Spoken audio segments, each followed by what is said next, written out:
In a post-cabinet media briefing, Acting Minister of Information, Publicity and Broadcasting Services, Honorable Jennifer Muswere, noted that under Phase 2 of the Emergency Preparedness and Disaster Management Program, regularization of settlements is on course, while some land barons were arrested.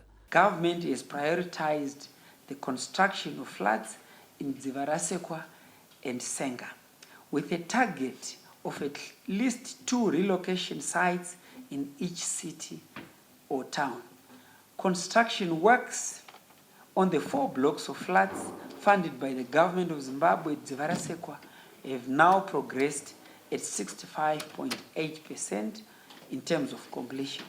In terms of roads and sewer construction, we're at 95% complete. Regarding the investigation and prosecution of land barons, the public is informed that a total of 347 arrests were made and 91 cases are before the courts, while 57 have been finalized, with 6 convictions having been secured.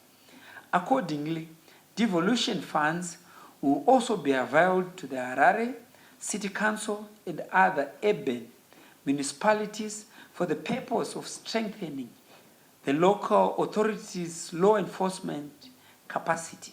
Cabinet also noted progress in the construction of alternative accommodation for people settled illegally in wetlands. We now have knowledge of those who are settled on the wetlands. We also now have knowledge of people who are illegally settled on those wetlands.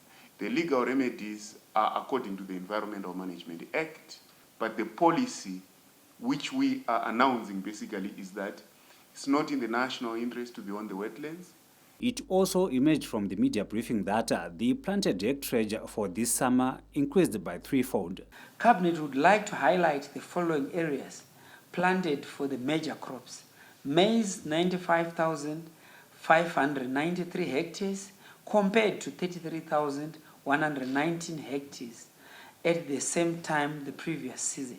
Soybeans, 1,415 hectares compared to 677 hectares at the same time in the previous season. Sorghum, 2,570 hectares against 756 hectares in the previous season. Cotton, 518 hectares, and tobacco, 53,571 hectares versus 38,312 hectares at the same time in the previous year.